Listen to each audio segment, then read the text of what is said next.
Hi there, Sugar Plum. I've got the highest value content crypto coming your way. He lost everything. He lost $43 million. The legendary trader has been fully liquidated. He's lost recently 6.2 million. So at his peak, he had 43 million, all from leverage trading. He started with 125,000 American dollars. He grew it to 43 million. Now he's been wiped out. So he went to 43 million. He actually came back down. He stopped at around 7.5 million. So went from 43 down to 7. He goes, don't worry, I'm going to stop. I'm so up. He kept trading. He kept gambling. Now he's been liquidated. Actually, he still got $770,000, which is still great. I mean, you turn 125K into 770,000. But you know, friends, right now, he's mogging himself in the mirror because there's no way this guy is waking up saying, I feel good about myself. No. He's thinking about that 43 million. You might say, but Somi, you're still winning. Yeah, it's survivorship bias. We found the one dude who fluke shotted his way. You know, friends, when this was happening, I mean, I was seeing it. I'm like, dude, this guy's fluking it. He's going to lose it one day. Maybe he's going to crush it and become a billionaire. No, every time I start thinking that, I go, well, okay, he was just fluking it the whole way. You might say, but don't you want to fluke it? Yeah, the thing is, though, friends, you got to think about it, right? There are like, you know, all these indicators and methods you can styles and way of trading. But like out of like 100 styles, there's going to be like one that's going to work. So you don't know what it's going to be, but someone's doing that one. And then it's just going to work for a period of time. And they're just going to hit like this fluke shot. But they don't think they're fluking. They think they're a genius, right? I wonder if he's going to lose the remaining 770K in another gamble session. So this is his account, man. Quite an amazing run, right? In 4 months. Yeah, he's wiped it out literally 2 days. 2 days, pretty much wiped out everything. So what do you do, friends? Well, firstly, you and I are going to play some Pumpy G music.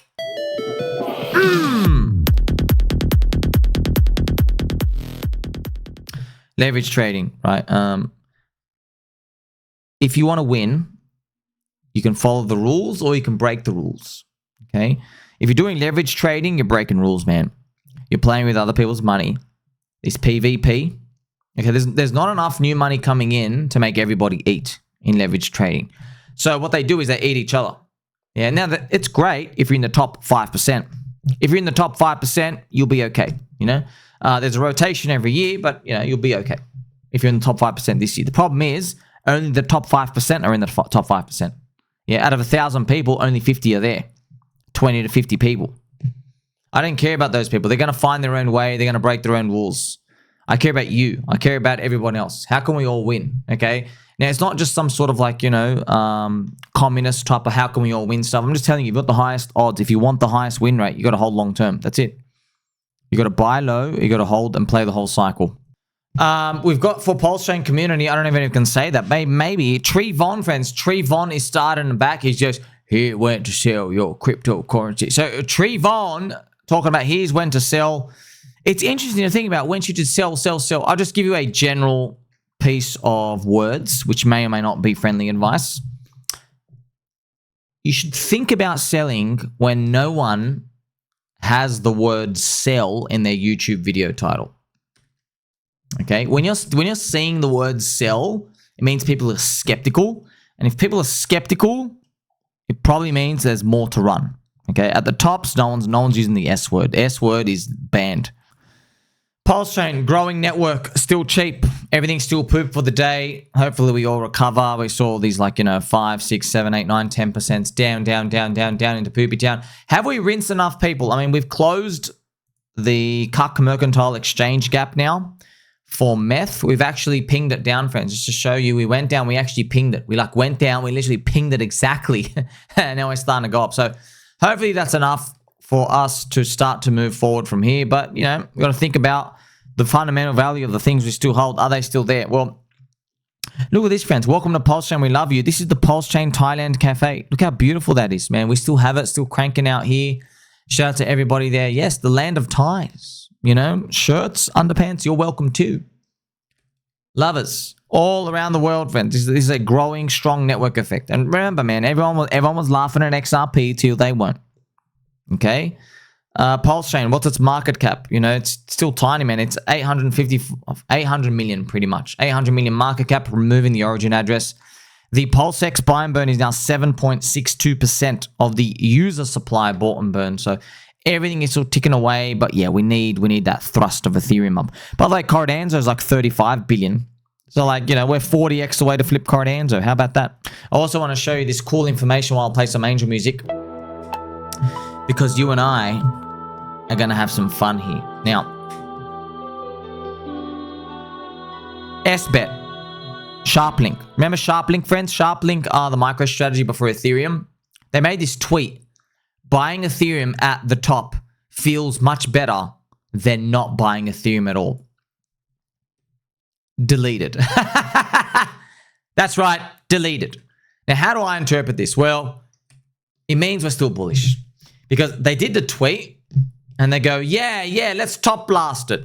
And then we dropped 5% and they're like, oh man, I'm out, I'm done. They give up straight away. Yeah.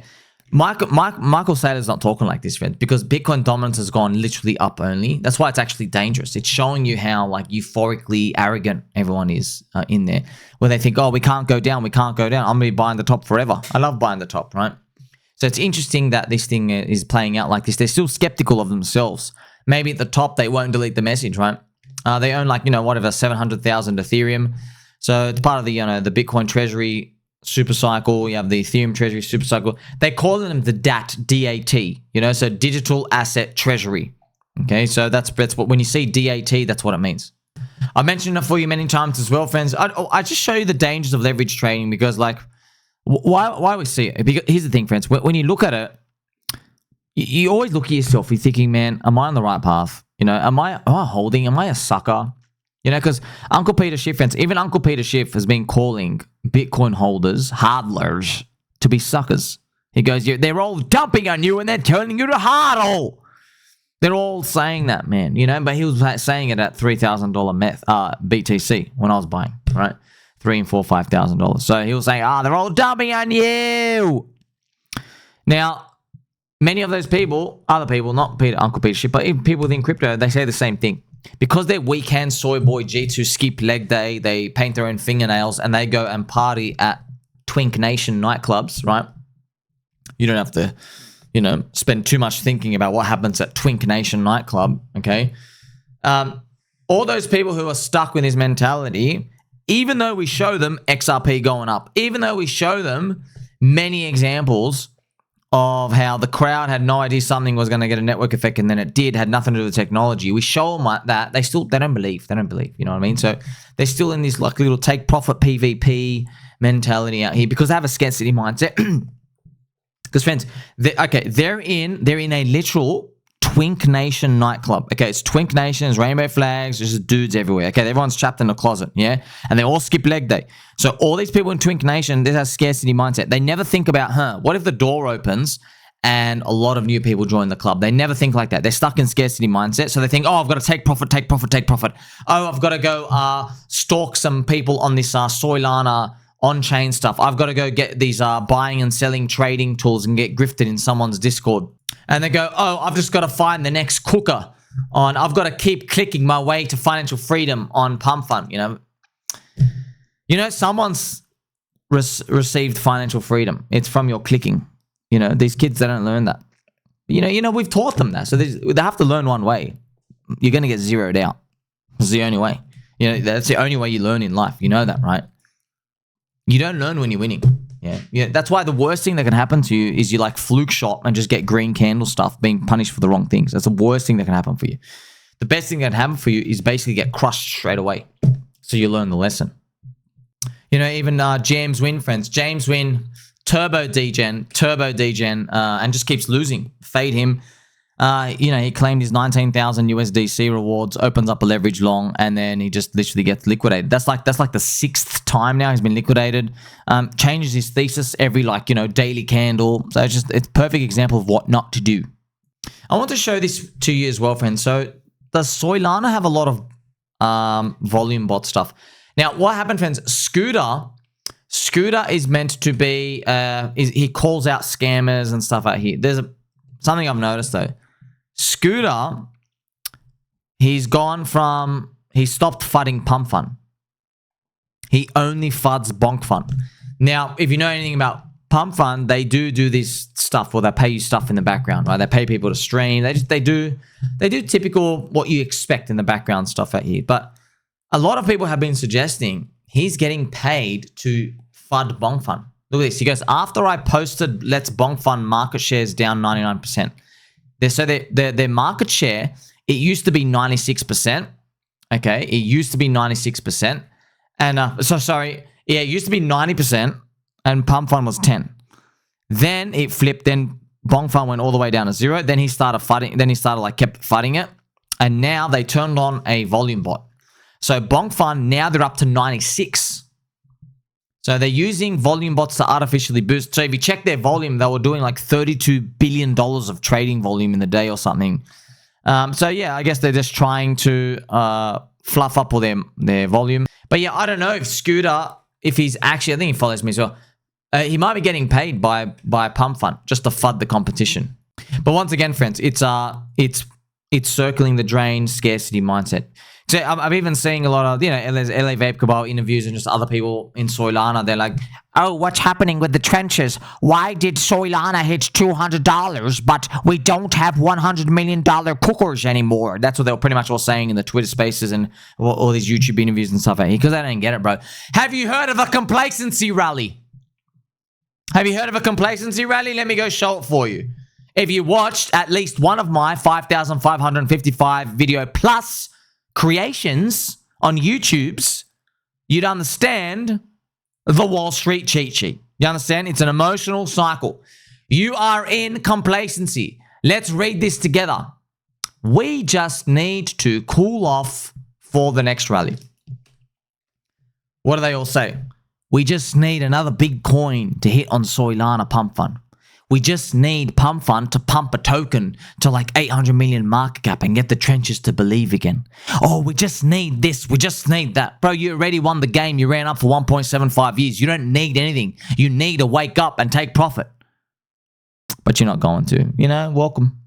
Welcome, welcome, welcome. You will be bag holding the next bear market stuff. You know what I mean? That's just how it plays out, You're going to be providing me a lot of entertaining content in CoinFession Direct.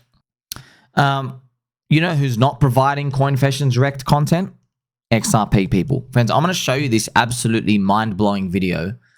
XRP people, but I'm going to have to forewarn you, okay? This is amazing.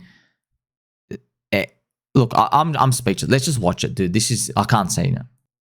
I'd love you to share with the audience one of the stories you told me about one of the more crazy potential origins of this technology that probably no one has ever heard of. Some of the conversations I've had are with retired military. We do dive into these rabbit hole topics, but the research has taken me through very old military operations like Operation Fishbowl, the MK Ultra programs, and of course Operation High Jump. High Jump was the real interesting one because Admiral Byrd's Antarctic expedition, that's a real thing. It did happen. It's not just crypto, but in all aspects of the conversations. If you look at the older maps, there's a lot of evidence over there. There are people still alive today who talked about how history has shifted after the Vatican elite institution stepped in. And on the map in there, it displays suggesting the Earth, for instance. It looks like more that we're in a prison and that we've not been told what's actually outside of the walls of Antarctica. Even at these high-level visits to Antarctica, this is where it gets interesting now into XRP. You do have Christine Lagarde, you have Brad Garlinghouse, David Schwartz, and even John Kerry. You have to raise the question, why did these people go to Antarctica? Did they go to see the penguins? I don't think so. These are psyops, you could say, in our own community as well, pushing the idea that alien tech is here to actually destroy the deep state and to liberate humanity with the new digital banking system.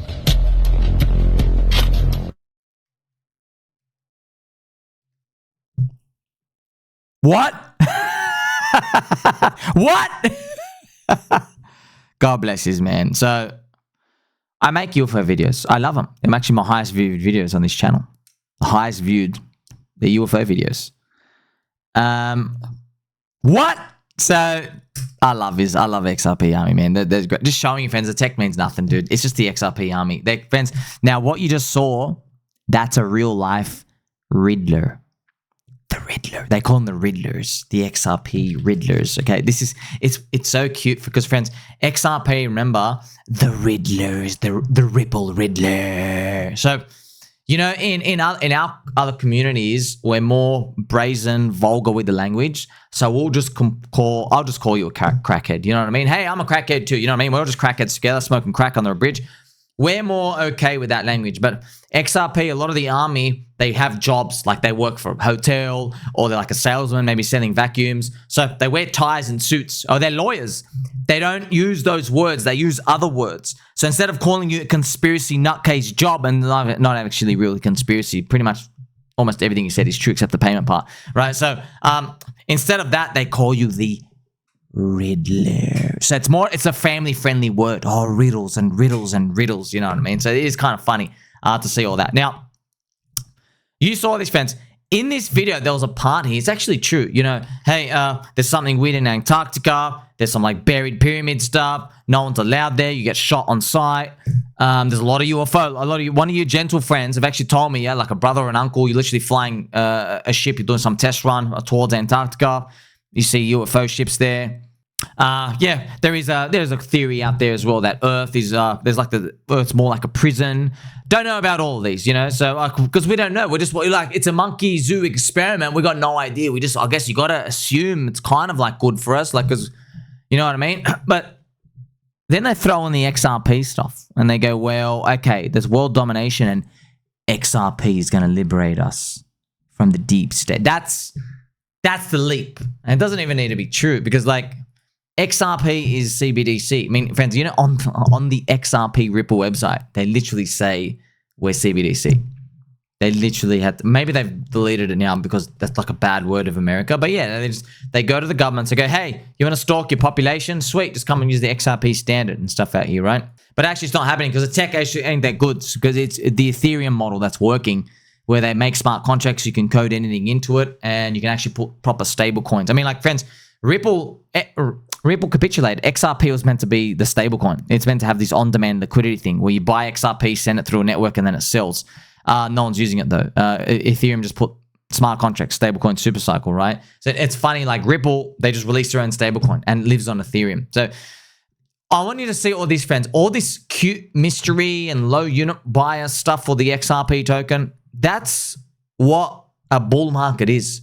It's stuff like that. And people come out and they start coping and they're like saying, oh, this thing shouldn't be worth up. Okay, bro, but you know, Bitcoin has no technology. It's 2.2 trillion. What do you use Bitcoin for? Nothing. You're using it, basically, what actually people really use Bitcoin for? To dream that you're going to get rich in the future. Yeah, that's what people do. That's how you use it. Most people use it. Of course, there's a few people got to move money between countries, whatever. 98% of people is to dream that you're going to get rich in the future, which means you're hoping someone just keeps bidding it after you. You know, you're not. What are you doing on it? You don't have any privacy. You're not swapping it for anything. You know what I mean? There's no dexes. But you know, don't worry about that part. We've got a big bull market to come. I want to show you even more mystery stuff, friends. This is going to be quite interesting. So UFO researchers, because we're speaking a bit about the Riddlers, I want to throw this in here. UFO researchers got threatened to stop researching and making videos about the US Navy base Crane. So we all went to Google Maps and had a look. There are secret train tracks leading into the mountain. That's right, friends. Okay. US Navy base Crane. So there have been some UFO dudes on Twitter. Famous ones as well. Famous dudes. It's kind of funny. One of them is a guy, UAP Gerb, okay? And, man, I'm a bit confused because, like, he says to everyone, no, they didn't come and do all this violent stuff. They just did A and B, and then we'd read what A and B was. They emailed him directly, and they said, yeah, you better stop. He goes, oh, you would stop talking about it, right? And he's like completely oblivious, like, bro, they just threatened you. You know that's a threat? He's like, no, they just asked me to stop talking. Dude, they contacted, like they cited your personal name. You're anonymous on the internet. Go, no, they just asked me to stop talking about it. It's kind of like, how are you in the UFO and you couldn't tell that they're threatening you? It is kind of cute. The deep state's like, threaten him. And they're like, but sir, he doesn't know we're actually threatening him, you know? Jesse Michels states he received a minor warning and was directed to cease discussing U.S. Navy-based crane.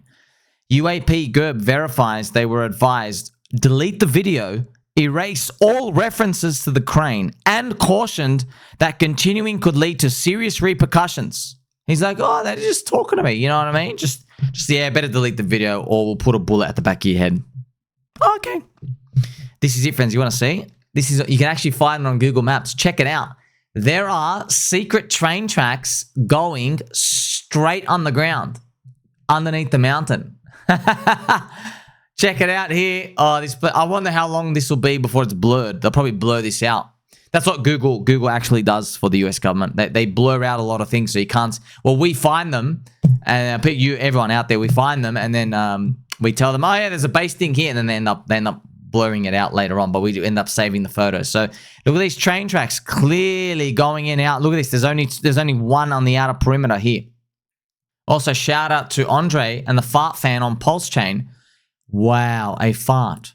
This is awesome. JustSomeChick. I'd love to see and have access to a global satellite that doesn't blur, copy, paste, or remove features around the globe. That's another thing, friends, for the blue pill cucks. Like, the Google Maps satellite, this is so weird, man. Like, I'm just telling you, friends, every conspiracy's come true. There's just one left. Flat Earth. I'm like, no, not the flat Earth. No, I can't handle that. I can't handle that. I can handle the others. Okay? You can't tell me that. It's just funny. There are parts of Earth, they copy paste stuff in. Why would you do that? And it's not like there's, see, this is the thing. They preemptively copy paste and stuff. So it's not like we know there's some secret UFO base for sure at one place and they've copy pasted over it, even though we know there are some occasions of it. But there's other areas they copy paste textures and some man, friends, there are some people here. I'm like, dude, why aren't you in crypto? You are spending like 14 hours a day of your free time figuring out that Google and NASA and the actual matrix, the deep state, manipulating society and copy pasting stuff. Yeah, like, you're spending so much time. Like, okay, thank you. You've told me. What can we do about it? Nothing. All right. Did you know it was happening already? Yeah, you already knew. Okay, sweet. Nothing changes. Man, I'm telling you, friends, we're in the best place to be. That's cryptocurrency lands. You and I, red pilled forever. Like, subscribe, really button, or catch you soon.